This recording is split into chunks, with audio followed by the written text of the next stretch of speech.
ये वीडियो शायद बहुत से लोगों को नापसंद गुजरी या वो इससे ऑफेंड हो, लेकिन बहुत सोचने और गौर व फिक्र के बाद मैंने ये फ़ैसला किया कि इस वीडियो को बनाना इंतहाई ज़रूरी है।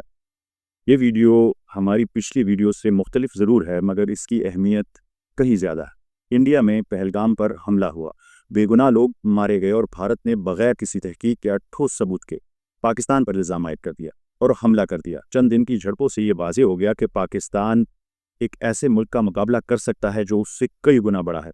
पाकिस्तान के पास वो हथियार, टेक्नोलॉजी और फौजी सलाहियतें मौजूद हैं जो दुनिया की किसी भी ताकत का मुकाबला कर सकती हैं। J-10C, JF-17 thunder, atomic bomb, PL-15 missiles, navigation और सैटेलाइट सिस्टम, ये सब पाकिस्तान की फ़ौज को दुनिया की मजबूत तरीन फ़ौज में शामिल करती हैं। और ये सिर्फ पाकिस्तान तक महदूद नहीं, तुर्की, इंडोनेशिया, सऊदी अरब और दीगर मुस्लिम ममालिक भी तादाद, हथियार और मालियाती लिहाज से बहुत मजबूत हैं। अगर हम यहूदियों और मुसलमानों की आबादी का तनासुब देखें तो हर एक यहूदी के मुकाबले में 125 मुसलमान हैं। एक यहूदी के मुकाबले हमें एक बहुत बड़ी अददी बरतरी हासिल है, और ये भी कि ज़्यादातर यहूदी गज़ा पर हमले के हामी नहीं, बल्कि वो हमसे ज़्यादा गैरतमंद हैं और मुसलसल इसके ख़िलाफ़ एहतजाज कर रहे हैं। लेकिन अगर हम इतने ही मजबूत हैं तो फिर गज़ा में हमारी आंखों के सामने नस्ल कुशी क्यों हो रही? बच्चे अपनी माँ की गोद में मर रहे हैं, स्कूल, कॉलेज, अस्पताल, घर तबाह किए जा रहे हैं, औरतों, बच्चों, मर्दों को सिर्फ तफरीह के लिए मारा जा रहा है, बिल्कुल वैसे जैसे GTA गेम में एनिमेटेड कैरेक्टर्स को मारा जाता है। वहाँ ना खुराक है, ना छत, ना कोई फैसिलिटी। फिर हम खामोश क्यों हैं, ख़ास तौर पर जहाँ सूरह निसा की आयत नंबर 75 में इस बारे में अल्लाह का वाज़ेह पैगाम हो, सिर्फ मुसलमानों के लिए नहीं बल्कि किसी भी इंसान के लिए, जिसका तर्जुमा है, और तुम्हें क्या हो गया है कि तुम जंग नहीं करते अल्लाह की राह में, और उन बेबस मर्दों, औरतों और बच्चों की खातिर जो मगलूब बना दिए गए हैं, जो दुआ कर रहे हैं कि ए हमारे परवरदिगार, हमें निकाल इस बस्ती से जिसके रहने वाले लोग जालिम हैं, और हमारे लिए अपने पास से कोई हिमायती बना, और हमारे लिए ख़ास अपने फजल से कोई मददगार भेज दे। तो मुस्लिम उम्मा मददगार क्यों नहीं बन रहा? अल्लाह के वाज़ेह हुक्म के बावजूद उम्मत मुस्लिमा खामोश क्यों है? इसकी सिर्फ एक वजह है, जिसे अल्लामा इकबाल ने खूबसूरत अल्फाज में बयान किया। मुस्लिम ने भी तामीर किया अपना हरम ओ, तहजीब के आज़ार ने तशवाए सनम ओ, इन ताज़ा खुदाओं में बड़ा सबसे वतन है, जो पैरहन इसका है वो मजहब का कफन है। वतन परस्ती, पैट्रियाटिज़म ने हमें उम्मत से जुदा कर दिया है। इसराइल सिर्फ गज़ा नहीं, बल्कि इससे पहले यमन, लबनान, इराक, मिस्र, तकरीबन हर मुस्लिम मुल्क को गैर महसूस या महसूस तरीके से तबाह कर चुका है। और अगर हम आज खामोश हैं तो उसकी वजह यही पैट्रियाटिज़म या वतन परस्ती है। हमें लगता है कि हम महफूज हैं, हमारा मुल्क महफूज है, तो बाकी दुनिया में जो हो रहा है वो होने दो। मुल्ला को जो है हिंद में सजदे की इजाज़त, नादां ये समझता है कि इस्लाम है आज़ाद। अगर आप तारीख़ का मुतालिया करें तो आप ये जानकर हैरान रह जाएंगे कि खुद मुख्तार रियासत का तसव्वुर बहुत नया है।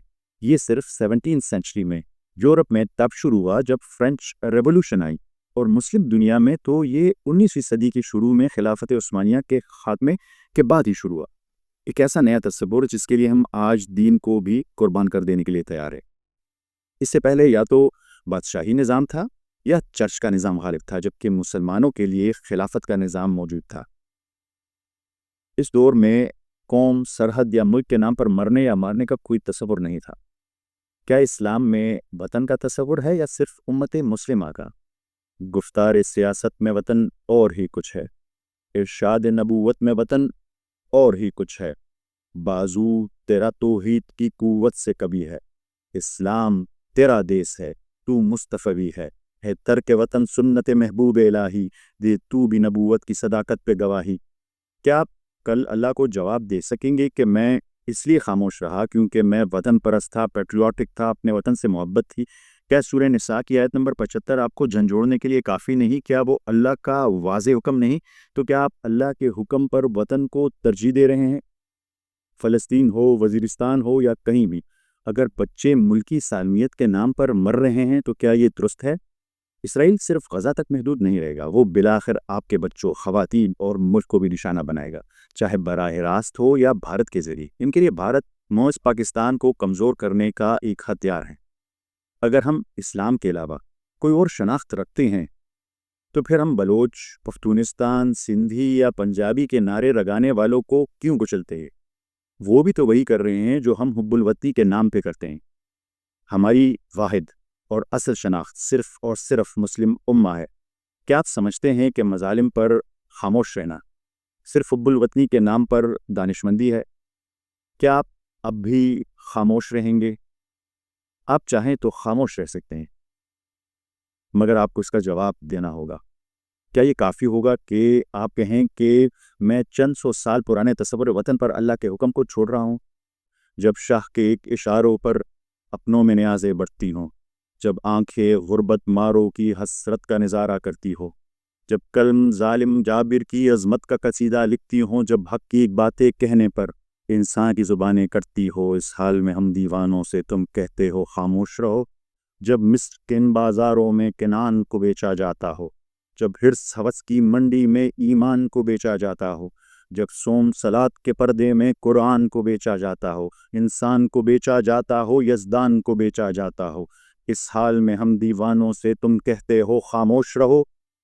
جس دور میں کعبے والوں کو گرجا کے نظارے بھاتے ہوں، جس دور میں مشرق والے بھی مغرب کے ترانے گاتے ہوں، جس دور میں مسلم لیڈر بھی کچھ کہنے سے گھبراتے ہوں، جس دور میں سبقت غیرت کے اسباب عدم ہو جاتے ہوں، اس دور میں ہم دیوانوں سے تم کہتے ہو خاموش رہو۔